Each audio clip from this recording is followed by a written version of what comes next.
41 பேர் இறந்ததற்கு யார் காரணம் என்று யாரையோ நாம் தேடி குற்றம் சாட்டிக் கொண்டிருக்கின்றோம்.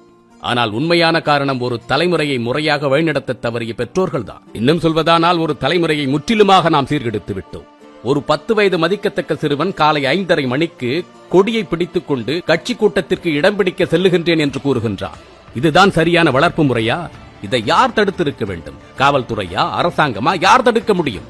வீட்டில் இருக்கக்கூடிய பெற்றோர்கள் என்ன செய்து கொண்டிருக்கின்றீர்கள்? காலை 5:30 மணிக்கு பள்ளியில் ஸ்பெஷல் கிளாஸ் இருக்கின்றது, சிறப்பு வகுப்பு. உங்கள் பிள்ளையை அனுப்பி வைத்து விடுங்கள் என்றால் அனுப்பி வைத்து விடுவீர்களா?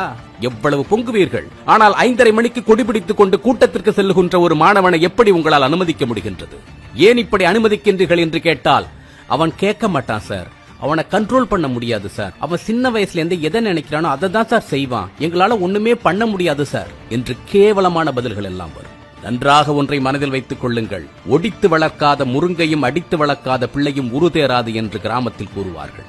இதை நான் கூறும்பொழுது நீங்கள் என்னை பிற்போக்குவாதி என்று கூட நினைத்துக் கொள்ளுங்கள். ஆனால் உங்கள் பிள்ளைகளை நீங்கள் கண்டித்து வளர்க்கவில்லை என்று சொன்னால் ஒரு நாள் ஊரே கூடி அவனை கண்டிக்கும், ஊரே கூடி அவனை தண்டிக்கும். அதற்கு நீங்கள் தயாராக இருந்து கொள்ளுங்கள்.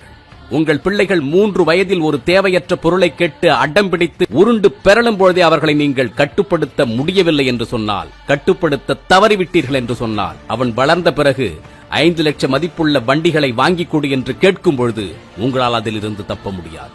ஒரு தலைமுறை முற்றிலுமாக சீர்கெட்டு விட்டது. ஒரு சில சரியான பெற்றோர்களை தவிர இங்கு இருக்கக்கூடிய 90% பெற்றோர்கள் இப்படிதான் பிள்ளைகளை உருவாக்கி இருக்கின்றீர்கள். 3 வயது 4 வயது குழந்தைகளை வீட்டில் வைத்திருக்கக்கூடிய பெற்றோர்களே, தயவு செய்து உங்கள் பிள்ளைகளின் வளர்ப்பில் கவனம் செலுத்துங்கள்.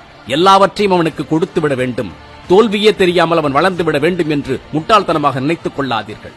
சிறிய சிறிய தோல்விகளை பிள்ளைகள் சந்திக்க வேண்டும். சிறிய சிறிய ஏமாற்றங்களை கூட அவர்கள் அனுபவிக்க வேண்டும். ஒன்று தனக்கு கிடைக்கவில்லை என்று சொன்னால் தன்னைத்தானே சமாதானப்படுத்திக் கொள்ள வேண்டும். எப்படிப்பட்ட இன்னல்களில் இருந்தும் பிரச்சனைகளில் இருந்தும் நம்மால் மீண்டு வர முடியும், இதை நம்மால் கடந்து வர முடியும் என்ற நம்பிக்கையை, எண்ணத்தை அவர்களுக்கு ஊட்டி நீங்கள் வளர்க்க வேண்டும். இதை நாம் செய்ய தவறியதால் தான் நீட் தேர்வில் தோற்றுவிட்டாலும், தோற்றுவிடுவோம் என்ற பயம் வந்துவிட்டாலும் பிள்ளைகள் தங்களை தாங்களே மாய்த்துக் கொள்ளுகின்றார்கள்.